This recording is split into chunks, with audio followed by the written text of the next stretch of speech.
Welcome, curious learners, to the deep dive. Today, we're embarking on, well, a pretty ambitious mission to unravel the immense world of Python. You might be using it already, maybe for data analysis, web development, or, just quick scripts. But do you really know the full breadth of its power and the fascinating philosophy behind its design? Indeed. And our guide for this deep dive is a really comprehensive source. We've got excerpts from what we can only call the Hitchhiker's Guide to Python. Huh. It's just packed with practical advice and also those underlying principles that make Python, well, Python truly unique. Right. So our goal for you today is to pull out those essential nuggets of knowledge, maybe some surprising facts, those aha moments, the kind that transform you from just using Python to actually understanding it. We want to show you the shortcuts to being really well informed, diving into everything from picking the right interpreter maybe to crafting truly Pythonic code. Yeah, exactly. Think of this as your personalized shortcut, really, to mastering the Python ecosystem.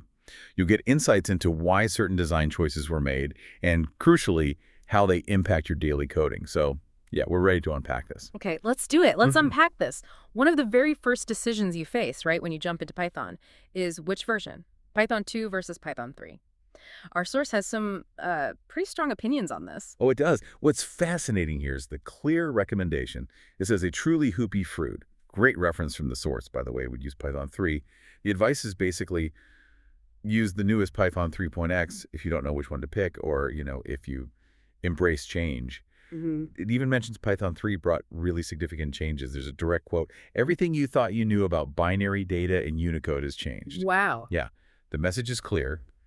Only use Python 2 if you have a really strong reason to, like you're stuck relying on an old library that only works on Python 2. Okay, so why that big push? What was so fundamental about the Python 3 shift? Well, it was really about modernizing the language, Okay. especially around how it handles text and binary data. See, Python 2 was a bit ambiguous with strings. Sometimes it wasn't clear if you were dealing with text or raw bytes, and that could lead to subtle bugs, Yeah. especially with different encodings or, international characters. Oh, okay. Python 3 made this really clear distinction. You have text, which is Unicode strings, and you have binary data, which is bytes. It just simplifies working with all kinds of data and avoids those common traps. Hmm. It was definitely forward-looking, even though it caused a bit of a split for a while. And it's not just the standard CPython implementation, is it? Our sources hint there's a whole galaxy of other Pythons out there. That's absolutely right. Most people use CPython, the standard one written in C. But yeah, if you look bigger picture, the variety is surprising. You've got PyPy, for instance. That's an alternative interpreter using a just-in-time or JIT compiler. Its main goal is boosting performance while staying really compatible with CPython code. And, the benchmarks show it can be over 5 times faster for certain tasks. 5 times. Yeah. Then there's Jthon. That compiled Python code into Java bytecode, so it runs on the Java virtual machine, the JVM. Yeah. Fantastic if you need to interface with existing Java code. Right. And similarly, IronPython does the same thing, but for the .NET framework. So it's ideal for Windows developers, maybe using Visual Studio. These aren't just small variations. They really open up Python to completely different ecosystems, different performance profiles. So, okay, you've picked your Python flavor. How do you actually get it running smoothly and manage all the libraries you need? The guide covers the essential tools, right? Yes, it stresses the importance of tools like setup tools, which is Mm. for packaging Python projects, and pip. That's the standard package installer now. Highly recommended over older things like Easy Install because, well, pip can actually uninstall packages, which Easy Install couldn't, and it gives much better error messages. Uninstalling seems pretty basic. You'd think so. Right. And for Mac OS X, it highlights Homebrew is the best way to install Python, manages packages well, avoids messing with the system's own Python. Okay, you mentioned pip and setup tools, and the guide warns against changing the system Python. Why is that? And why are these isolation tools so vital for developers? That's a really crucial point. Tools like virtualenv or pyenv, conda, even Docker, in a broader sense, they create separate, isolated environments for each of your Python projects. Isolated environments. Yeah. Think of it like a clean room for each project.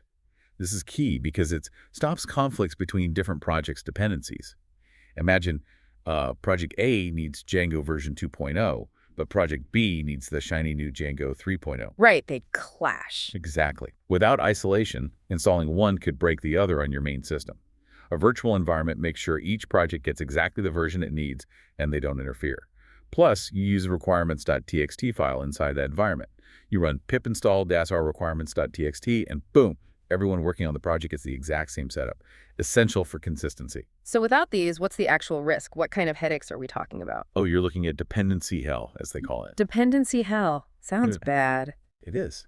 You might install a library for a new project, and it silently upgrades some shared dependency that an old project relied on. Suddenly, your old code breaks and you don't know why. Or you try to set up your project on a new machine, and it fails because your original system had some specific weird setup you forgot about.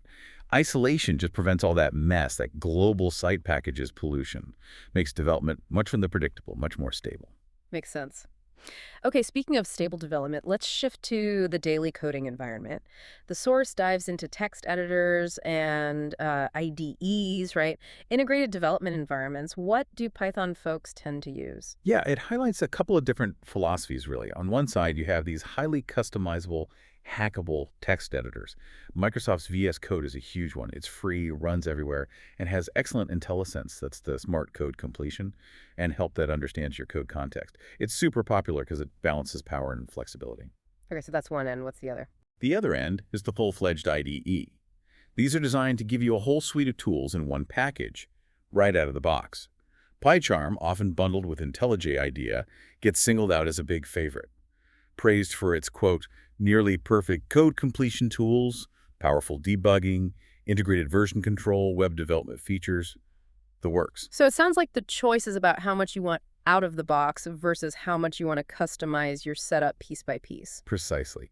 If you love tinkering and building your environment exactly how you like it, maybe picking extensions for everything, a powerful text editor like VS Code, Sublime Text, or even Vim or Emacs might be your thing.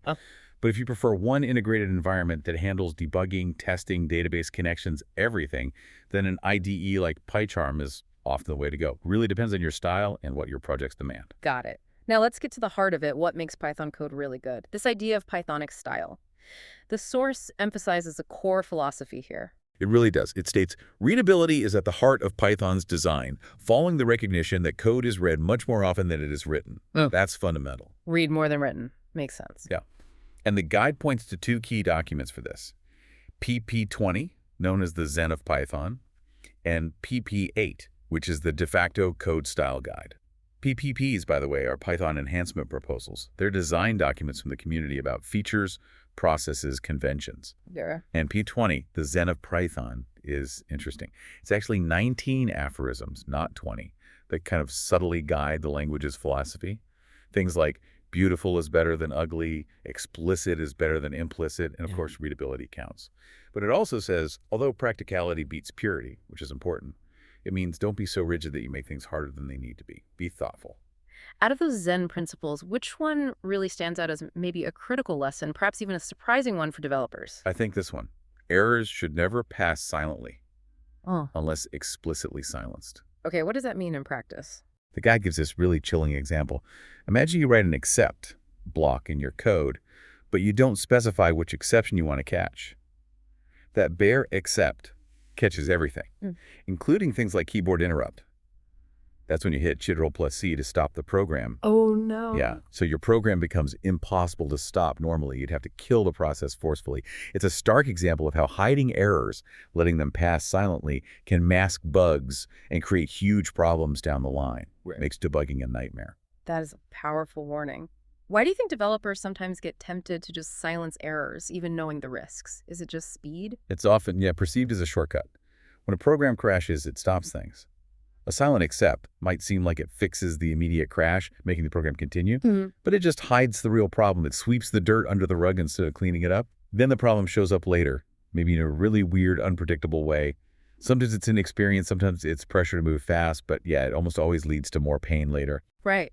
Okay, beyond the big principles, the source highlights some common gotchas, things that can trip up even experienced folks. What are a couple of examples that really show Python's specific nuances? Oh yeah, there are a few classics. A prime example is mutable default arguments. Mutable default arguments. Okay, so say you define a function like def additum item, mylist. That default list, mylist, it gets created only once. When Python first defines the function, not each time the function is called. Ah, okay, only once. Right. So if you call adenum apple and then later adenum banana Yeah. without passing your own list, both apple and banana end up in the same list object. Yeah. Because the default list persists between calls. I can see how that would be unexpected. Definitely. Though the source also notes that gotcha isn't a gotcha sometimes, like if you intentionally use that behavior for simple in-memory caching. But you have to know you're doing it. Yeah. Another one is late binding closures. This is about how variables from an outer scope are looked up in nested functions. They get bound at the time the inner function is called, not when it's defined, which can be confusing. It might look like a variable should have a certain value based on when the function was created, but it actually uses the value the variable has when the function finally runs. Can lead to subtle bugs, especially in loops creating functions. Python's way of handling types and objects is also pretty distinct, isn't it? Especially if you come from, say, Java or C++ or White Thing. What's the key difference our source points out? The big thing is that Python is dynamically typed. The variables themselves don't have a fixed type. They're more like labels or pointers pointing to objects that do have types. The guide clarifies there's no efficiency gain when reusing names, because assignment always just points the name to a potentially new object. Okay. And crucially, it emphasizes the difference between mutable and immutable types.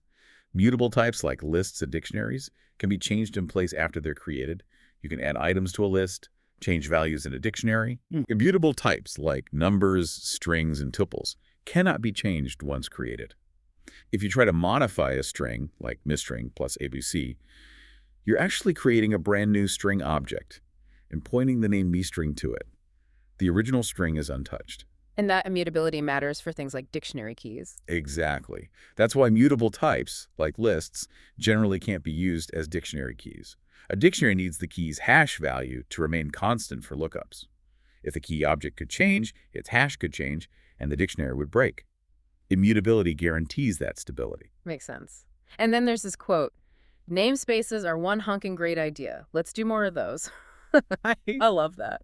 What does it mean for how Python structures code? Yeah, it's a great quote from the Zen of Python. Namespaces are absolutely fundamental to Python's organization and clarity. Think of a namespace as a container or a dictionary, mapping names like variable names, function names, to the actual objects they represent. It's where Python looks things up. Okay, like a directory. Sort of, yeah. Every module, which is usually just a .ex file, gets its own private namespace. When you use an import statement, you're essentially deciding how to bring names from one module's namespace into your current one. The guide compares different import styles, from modu import cell, which just dumps everything from modu into your current namespace. Which sounds messy. It can be, especially in larger projects. Then there's from modu import scored, which brings just that one name scored over. And finally, import modu, after which you access things like modu.sqrt. The guide strongly pushes for this last style, import modu and using modu.name. Why that one specifically? Because it makes it immediately obvious where the attribute comes from. You see modu.sqrt, and you know exactly which module that squirt function belongs to. It massively improves readability and prevents confusion, especially as projects grow. So how does relying heavily on these explicit namespaces actually help prevent those name collisions, especially when you've got lots of different modules and maybe different people working on the code? It's all about clarity and avoiding ambiguity. If you always qualify names with their modulia.function versus modulia.function, there's no chance of accidentally using the wrong one. If you just did from modulia import and from modulia import right, and both happen to define a function called process data, well, the last one imported wins. Silently. Yes. Yeah. Using explicit namespaces like modulia.processData avoids that completely. In large projects, with potentially dozens or hundreds of modules, maybe third-party libraries too, this explicitness is absolutely vital for keeping the code base understandable and maintainable. It prevents subtle, hard-to-find bugs caused by one piece of code accidentally stomping on another's names. Okay, that makes a lot of sense. So we're writing good Pythonic code, using namespaces properly. How do we structure the project itself, test it thoroughly, and then get it out into the world? Project structuring in Python is actually pretty intuitive, thanks to its module and package system. Basically, any directory that contains an empty file named init.py is treated as a Python package. That package can then contain modules, .py files, or even other sub-packages. And the init.py can just be empty. Yeah, the guide notes it's normal, even good practice, to leave an init.py empty if the modules within the package don't need to share code or run initialization logic when the package is imported. It's just a marker file. The source warns against common structural problems, though, things like multiple and messy circular dependencies, where module A imports B and B imports A. Ah, the circular import problem. Exactly. Or hidden coupling, heavy use of global state. It also mentions spaghetti code, tangled logic, hard to follow, though it notes Python's meaningful indentation helps prevent the worst of that. And ravioli code. Ravioli code, I haven't heard that one. It means having hundreds of tiny, similar pieces of code, like ravioli, but without a good overarching structure connecting them. The guide suggests projects like requesting.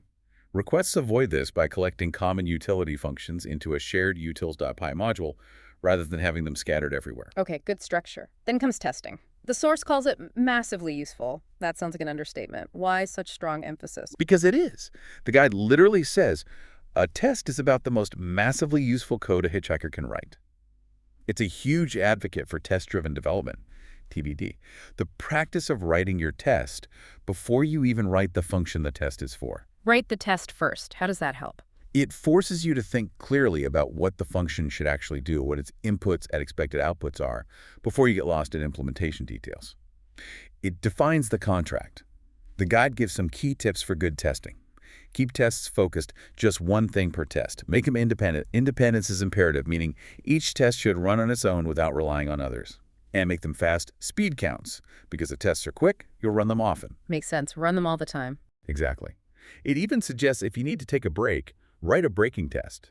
First, a text for the next thing you need to implement. It serves as a perfect reminder when you come back. And interestingly, it notes that tests are great documentation.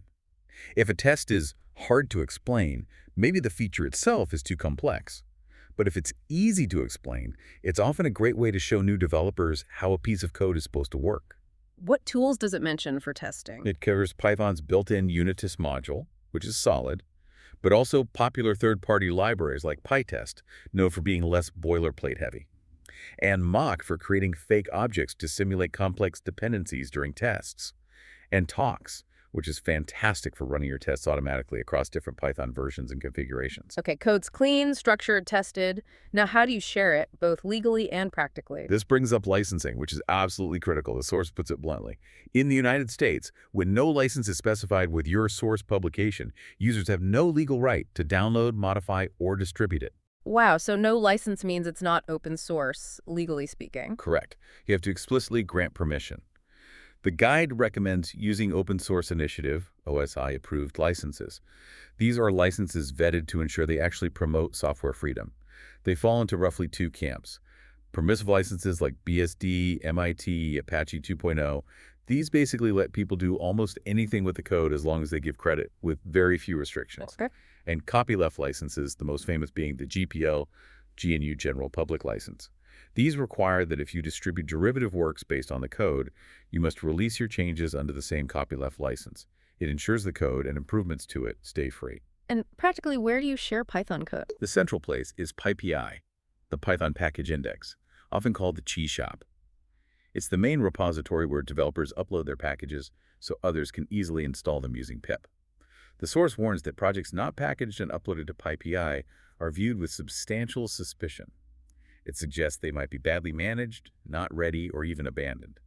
Being on PyPI signals a certain level of maturity and accessibility. Right. What about if you want to give someone your application not as code, but as a standalone program they can just run, even if they don't have Python installed? Ah, yes, freezing your code.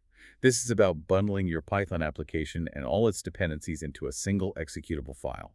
Tools like PyInstaller, SciXFreeze, Py2app, specifically for macOS, and Py2xc for Windows are designed for this. PyInstaller is quite popular and has a useful one-file mode to create a single .exe or equivalent. Okay, those sound like the standard tools. They are. But here's a really interesting bit the source mentions. Since Python 3.5, the standard library actually includes a module called zippap. Zippap in the standard library. Yeah, it lets you create executable zip files. You can package your entire Python project, including any libraries you bundled with it, into a standard zip archive.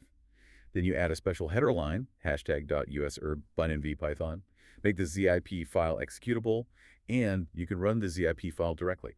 Python knows how to execute it. Seriously, you can just run a zip file. For pure Python applications, yes, it's a surprisingly neat, often overlooked trick for distributing simpler apps without needing external freezing tools. Very cool. That is cool. Okay, Python is incredibly versatile. The source gives a great overview of where it's used. Let's touch on a few areas. Command line tools. Python's great for those. Libraries like Click or Plack make it super easy to build really nice command line interfaces. They can automatically parse arguments based on your function definitions and dog strings, keeping your code clean and the resulting tool user-friendly. What about graphical user interfaces, GUIs? Several options there too. Trinker is actually part of this stated library, which is convenient, though maybe a bit dated looking sometimes. For more modern cross-platform stuff, you have frameworks like Qt using Python bindings such as PySide or PyQt, very powerful. Or Kivy, which is interesting because it's designed specifically for newer kinds of interfaces like multi-touch, and it works across desktop and mobile. And GTK Plus for GNOME environments. Okay. Moving to the web, we know Python is big there. The source highlights two major frameworks. What are their different approaches? Right, the two big players are Django and Flask.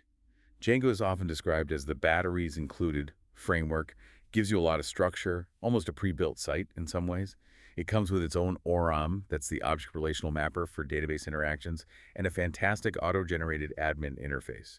Very comprehensive. So Django gives you everything. Pretty much, yeah. Flask, on the other hand, is a micro-framework. It gives you the absolute core things like handling web requests, routing URLs to your Python functions, basic templating, but that's it. It gives you total control to choose every other component yourself, which ORM you want or none, which template engine, how you structure things. Flask uses these elegant little decorators, like at app.route deepthought, to connect a URL directly to the function that handles it. Very clean. And they both fit into the web server picture. How? They both typically run behind a web server using WSGI, the Web Server Gateway Interface.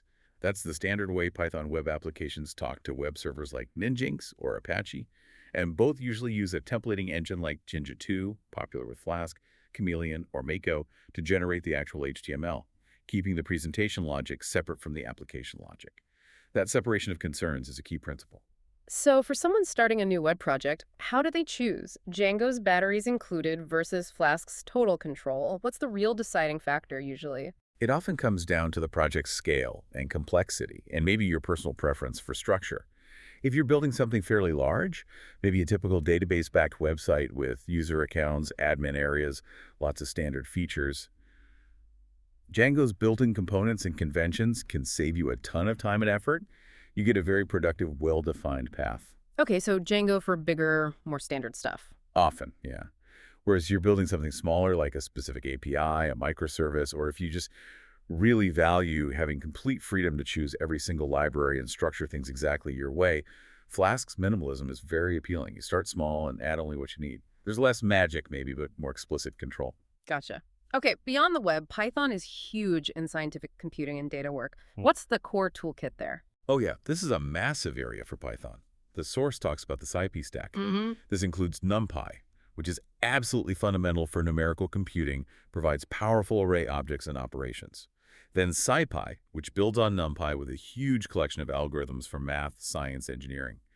Matplotlib is the workhorse for plotting and creating visualizations. Pandas is incredibly popular for data manipulation. And analysis gives you structures like data frames, similar to R or SQL tables, making it easy to clean, transform, and analyze data. And machine learning. That's where scikit-learn comes in. It provides efficient tools for data mining and machine learning algorithms, classification, regression, clustering, model selection, all integrated nicely with the other SciPy stack libraries. And an important point the source makes. While you're writing high-level Python code underneath, many of these libraries rely heavily on highly optimized code written in C or Fortran to get their speed. Python provides the easy interface, but the heavy lifting happens in faster languages. Right. Okay, let's talk about data on the move. Networking, distributed systems.